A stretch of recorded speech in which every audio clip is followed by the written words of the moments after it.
What's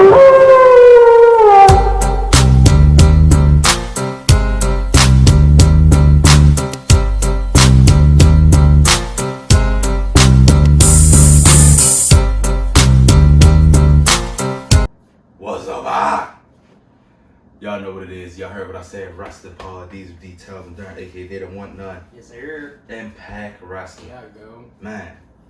Impact Wrestling, man. They just keep on going forward.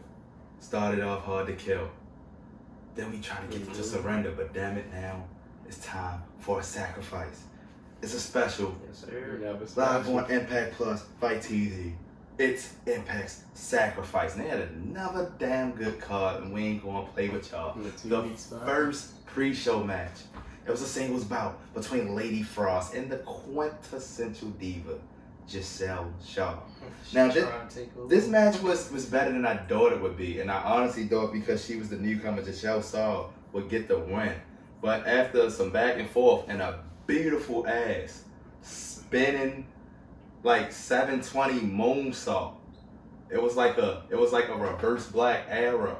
It was like instead of her twisting from the front, she was on her back and twisted. Yeah. She was beautiful. Lady Frost gets the run over Giselle Shaw. And it was good to see her get a run, especially as she got the loss before that. But in the back, Giselle Shaw also walked past Deanna Purrazzo like I'm coming for one of your belts. It's not good that you just took a loss, but so anyway, that was that first pre-show match. How you feel about that? Yeah, but she did beat Lady Frost in her debut match a couple weeks ago. So this is basically a rematch. And Lady Frost answered one of Deanna Open challenges and lost. Oh yeah, maybe she thinks she obligated to answer Open challenge, but good pickup for Lady Frost. The like Impact people they like Lady Frost. Yeah. Like they getting along with her well. Good thing. Hey, I like some Keep of the new acquisitions, especially in the women's division for Impact. Like apparently at some point she's gonna get some shine, but at some point they're gonna stop having Masha Slamovich. Fucking squashing everybody, yo. When she like 5-0, 6-0. Like she beating everybody, like it's time for her to get some work in. Yeah. But our next match was the most, in my opinion, underrated match of the fucking card. And it was on the pre-show, ladies and gentlemen. First of all, I look at all four of these guys and I want to watch on the pre-show. But it was a tag team match. It was Willy Mack and Rich Swann versus Honor No More's, the OGK's Mike Bennett, and Matt Taven. Damn it.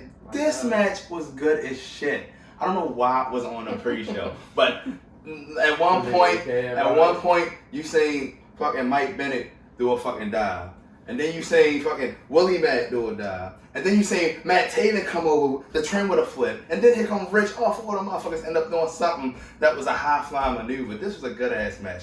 At the end, slick-ass roll-up from Rich on Mike Bennett. They get the win. And Honor No More gets their first loss as a complete unit on Impact, although it came when everybody could see it on the pre-show. But how you feel about this? It don't matter. Impact got a good. Yeah, they did. The foul is Honor No More loss. Like when I tell you this was a good ass match, and they was trying to squeeze hella shit in like 15-minute pre-show match, so they was getting better.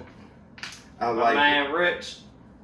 It was good, man. Our Baltimore guy Rich got the victory. Next. First match to open up the card, and you know how they do. It was for the X Division Championship. The Big Hoss, as Tom new name said, Jake something, going up against your X Division champion, Trey Miguel. And guess what? This match was something. That was something. This was like he said. This was a good ass match. Jake something. It was like at least 6-7 close pinfalls. When they made it look legitimate, like Jake something had a chance to win. But Trey Miguel was just too resilient. There's about 5 meteors in this bitch. Jake something just couldn't get the boy. But at the end, with Jake, after a beautiful ass insecurity into a 619 and put his head down, kicked him, gave the man a meteor while he's still hanging on to the turnbuckle. That's when you know. Folds him up for the win. 1, 2, 3, and still your X Division champion, Trey Miguel. How do you feel about that? That's it. Good ass match, like I said. It actually was a good showing for Jake something, because that was something. It showed that he really good and he gets the that was there. something. Yeah. Hey man, all I'm saying Trey, is that was another big competitor to take it down. And keep it going. Yeah, how I feel about, like you said, Jake something. He has been showing that that was since that something. split from Dana. And I don't know, because I told you I saw that his contract was up, so I don't know if he going to re-sign with him. Like you said, it's another good win for Trey. And guess what? What? Trey Miguel and his cousin Ricochet both got titles. Yeah, they both got titles. You motherfuckers just like, God damn it. But our next match, and I thought this would be later on more down the card, especially with how devoted they are to the storyline, but it is the apparent leader of Honor No More now. The former face of Impact, Eddie Edwards. Damn, Eddie. He was going up against the War Machine, Rhino. And The man beast. Rhino changes his fucking nickname every time he goes to another wrestling. And Rhino, when you keep getting older and older, man, it's not gonna have the same How old shine. is Rhino? But he looks the same. He don't look like he getting He any look older. like the same. Like, keep the same body He shape. look the same from 2002. So this was a pretty good match. You know, they try to have everybody from each team down there, so nobody would get involved. You know, Rich and all the boys down there. They ended up getting them pretty much. The reason why all of you was at ringside, because they had to get some bump. I seen Willy Mac doing moonsaults, Rich Swann on cannonballs and shit. And then later on, I'm seeing, after somebody did some big ass flip, I see fucking Mike Bennett grab Rich Swann over to him and Taven. I'm like, what are they doing? All I know, next thing you know, Steve Maclin come down that bitch. Get back in the ring. Steve Maclin come down that bitch with a mean ass Mick Foley like double arm DDT on Eddie Edwards. Picks up the kendo stick, looks at Rhino, tell him go. As soon as Rhino does that little build up shit, turn around, so looking at the crowd, smack the shit out of him. Leaves it up to Eddie Edwards for a Boston Knee Party. Honor No More gets the victory. Eddie Edwards with the win. Steve Maclin, I don't know what he was saying when he was talking shit. The Rich Swann was like, Yeah. but he left, and I guess he was getting mad that he kept getting doubted, so he had to show the guys. But Eddie Edwards gets the win for Honor No More. How you feel about it? Steve Maclin, like he only cared about Steve Maclin. Yeah, Steve Maclin. Hey, Of course. one thing I will give him, Man, he that man has. been getting busy since he got the Impact, and he's not a forgotten son. Of course, if he's supposed to be the so-called leader, you wasn't gonna lose. Yeah, after what he just did the previous week with his promo. Yeah. So, Not good to way to Rhino. start. Not to Rhino. Rhino could be mad all he wants to. And lose the goal. Nah.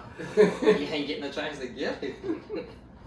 Now, our next match was for the Impact Knockout Tag Team Championships, and it pitted Finally. the Influence of Madison 2 Rain months and in the Tennille making. Dashwood against the Inspiration, Cassie Lee and Jesse McKay. Now, before this match, the Influence told Caleb that he Stay getting ass out of there and gonna stay in the back. Stay ass in the About back. time. And the last Impact, they put an X down and told him to stay there. This man still ended up getting the match, but this was a pretty good match. I mean, they did what they could do when they can do it. All I know is at the end, here comes Caleb with a motherfucking K, and he looking all confused and shit. These last 2 minutes, they was getting good though. Everybody was trying to get their moves in, but then this motherfucker Caleb with a K grabs the belt, throws it in the ring, and he threw it at a point where Anybody could get it. yeah, who was it? Jesse McKay, I think, or Cassie Lee. One of them tried to grab it, This but it one went can't under stay- her, and this one Tennille can't Dashwood stay away. grabbed it, hit her ass with it.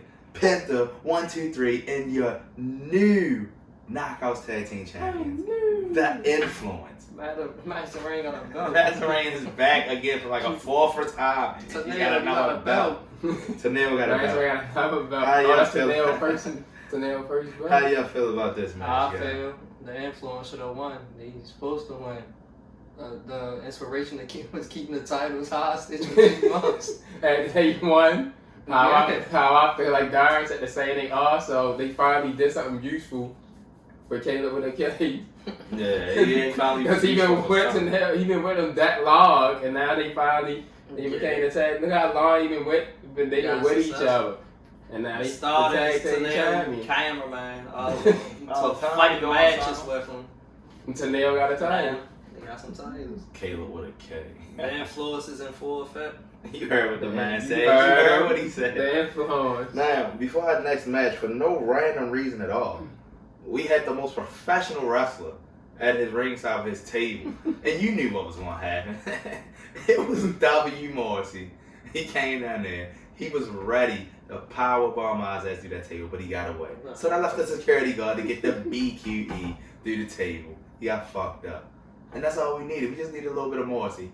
They love Morrissey. He got that Sid Vicious, the WCW vibes. That he's doing all this, the people love it and shit. I like it, but that's all that was. You just need to give Morrissey a little bit of shine, you know. But our next match was a battle of two behemoths, as it was the French-Canadian Frankenstein. Perfect Creation 1 of Honor No More PCO. He was going up against the top dog, Jonah. Now, these motherfuckers, they was going back and forth, chop, chop, chop, chop, chop. Chop, chop, chop. At one point, they just kept trying to clothesline each other. PCO got some of his vintage shit, the flying, floating shit. But at the end, this motherfucker Jonah was not playing any fucking games. On the outside of the ring, PCO like he was going for some kind of move. I don't know what he thought he was doing because he wasn't going to fucking get it. Yeah. Went to the steel steps. After that, mean ass tombstone by Jonah on the steel steps. And if you thought he was done, picked his ass up and threw his ass from the steps onto the floor. Head landed, threw his ass back in the ring. And as Tom Hannafin loves to say so well, tsunami for the win. Jonah, the top dog, over PCO. How you feel about it? Jonah is a monster. Did you see his face after he did it? I'm just trying to.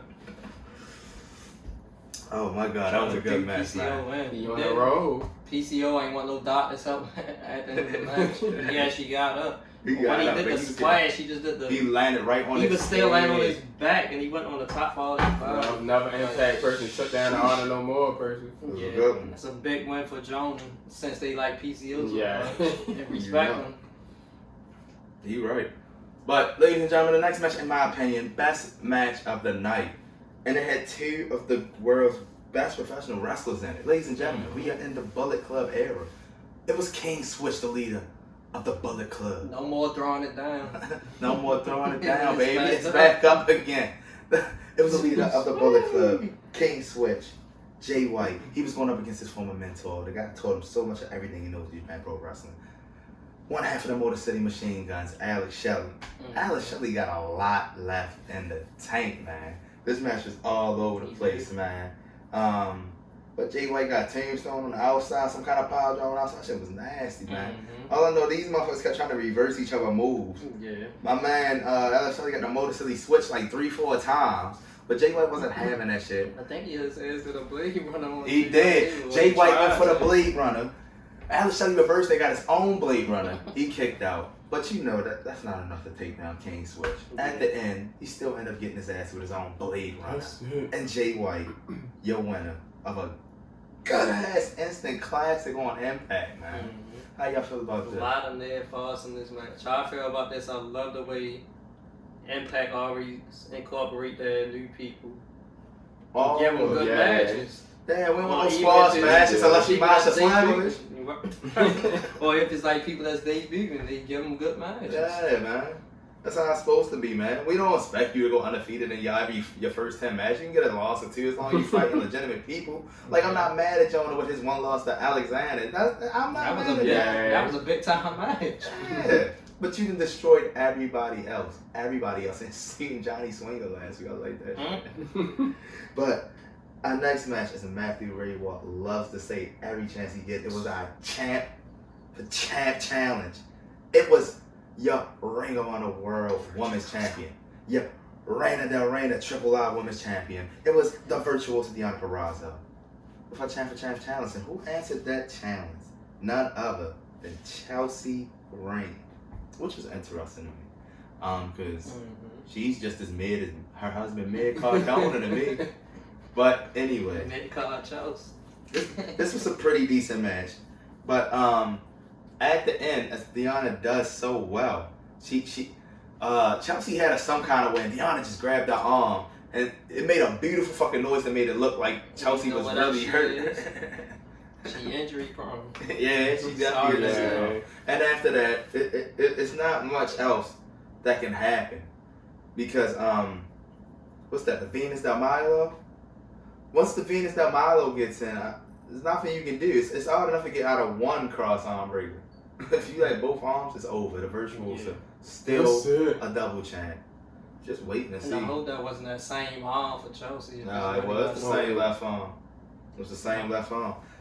And that was it for her. And I'll explain what happened right after this match. After they let me know how they feel about this match. It's the Virtuosa. How I feel about it, it's Mac the Ray Watt always says. Still double champ. The best women's professional wrestler.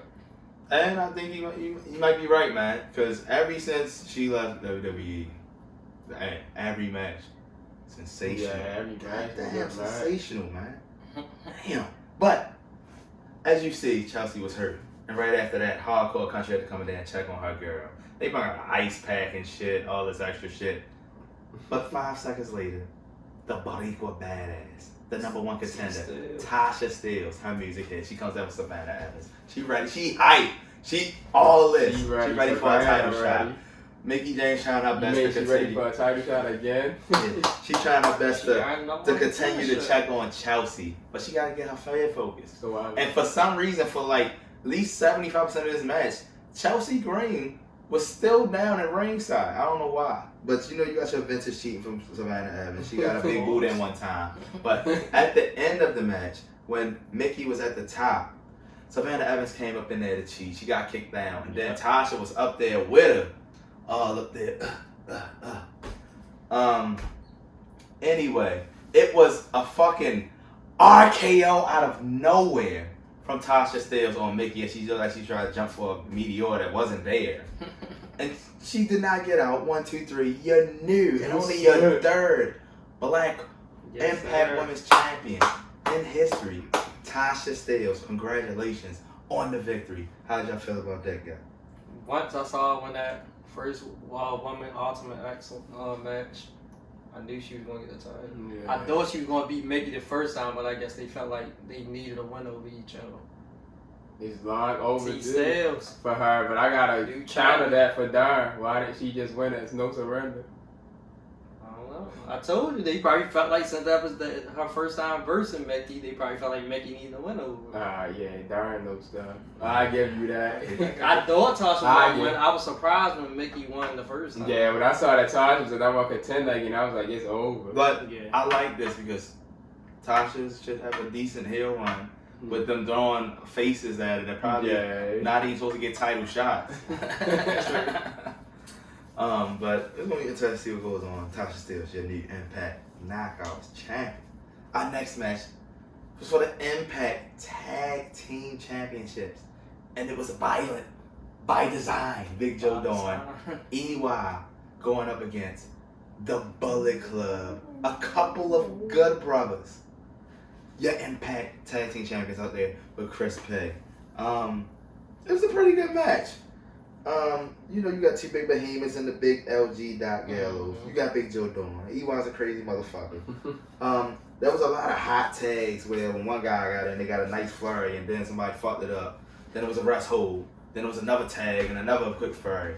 But near the end, Big Joe Dawn and LG, they at the top and shit. LG gets taken out at the top of the ring. Chris Baker's up there hooking the whole time. Like, Joe Dawn gets his ass back in the ring. They handle Carl Anderson. Motherfucking Joe Dawn gets the pin, and your new Impact Tag Team Champions for the second time. BBD, violent by design. They knock out the Good Brothers in that long ass almost year reign again. How do you feel about that? I like that. Good Brothers had the belts too damn long, twice, and beating all the tag teams. To me, it was time for new champions. Good Brothers had that one's over Bottom by Design, and Bottom by Design got them back. Yeah, how I feel about it is I want to know how long the feud going to last with Joe. Oh yeah, you ain't over. It's been a while. He ain't done with them nuggets. And that's payback trying to not give them that rematch. They was old the first time. Yeah. Yeah. And they just said God is jumping in front of them. And then if they're gonna keep the feud going, they got one up on each with Young losing to Jay White, but now turn around and get the tag team titles on the Good Brothers. VBD versus Bullet Club inside Impact. God damn it. Yeah. Business deals. This was a business deal. Successful for you, Good Brothers. We kept the wolves at bay, and that's the only reason you were still holding on to these. You assigned us a task, and that was to watch your backs. You did that because you're sure, you're clear on how dangerous we are. You thought that. And after tonight, after sacrifice, you know the truth. You know the truth better than most. What you're looking at is a class on its own, a family on its own. This isn't a club. This isn't a joke. This isn't a gimmick. This is a family. This is a way of life. And we proved it tonight. Stay out of our business, or you're going to get that all over again. But ladies and gentlemen, as we get to this, our last match, it's the main event. This is for the Impact World Championship. Now, ladies and gentlemen, while this man was out of action for the damn near whole duration of the Honor No More feud, it was Heath, baby, out of nowhere. In the last 2 weeks of Impact, he been getting the upper hand on moves, fake getting 3 counts and shit. And they've been hyping him up like shit for this match. Even having Anthony Corelli, also known as Santino Marella, giving them speeches in the back.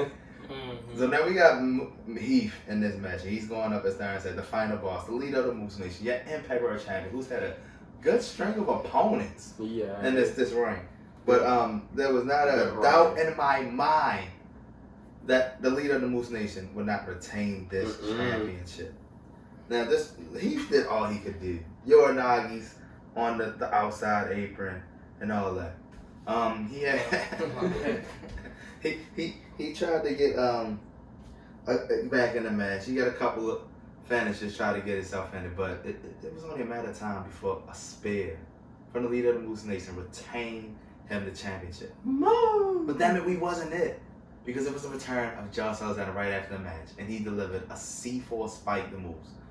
Grabbed the mic, told him, damn it, I'm back. I signed a multi-year contract, and not only that, I had a second contract. It's for the main event Rebellion.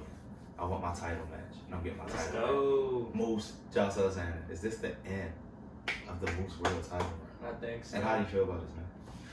Match was decent. Of course, Moose is going to win. But we got our main event of Rebellion. It's already set, man. It's already set. A month and a half away. Moose got his win over Josh by taking the title after cashing in his cardio shot. It was a match and it was a win. And Moose been a world champion for 100 and something days ever since. Yeah. So now I think with Josh Alexander back and he under contract, back under contract now. Yeah. They love him. I think he gonna win. Take the title from Moose. It's been a nice long six month reign by then. I can see that going either way, but as you would like to say, he the new Mr. Impact right now. That's what that match up. So I think that match go either way. Ben called himself Mr. Impact wrestler for the last 4 years, but they want to give him the title. But that's why I think the match go either way, because Josh has just re-signed it. Yeah. And I don't know how long Moose the contract. Like, yeah, but I feel like you gotta give Josh Alexander gotta get that title there, man. Holding it for 15 seconds, man. Come on, man. At least had the man hold it for a day. Give him the Miz. Yeah, that's true. God dang. But anyway, man, how y'all felt about Impact's sacrifice on its way to Rebellion? It was something. It was solid. It was solid. I don't know. I mean, we didn't have Hard to Kill and you didn't have No Surrender, and it was up there with him, man. So it hung tight, man. Nice Never Special. 2 weeks later. Yeah, it was ready 2 weeks later. What the hell? 2 weeks. Yeah. But hey, y'all know what's 3 titles. Impact doing a good job. They're doing a good job. 3 title changes. WrestleCon and think about it. The title changes what they went like transitional shit like that. Mickey James lost. VBD won almost 10-11 month title reign. And you know, Then he was big, well, kind of big title race. Then he had the title. The Inspiration finally lost. Inspiration wasn't defending. Motherfuckers ain't these are matches they got. But hey, y'all, we ready for Rebellion. That was sacrifice from Impact Wrestling. Yes, sir. They doing a good job. I just want to keep it going, man. But it's the Hard Wrestling apart from these, the Tout and Darren, aka they don't want none. We out here, baby.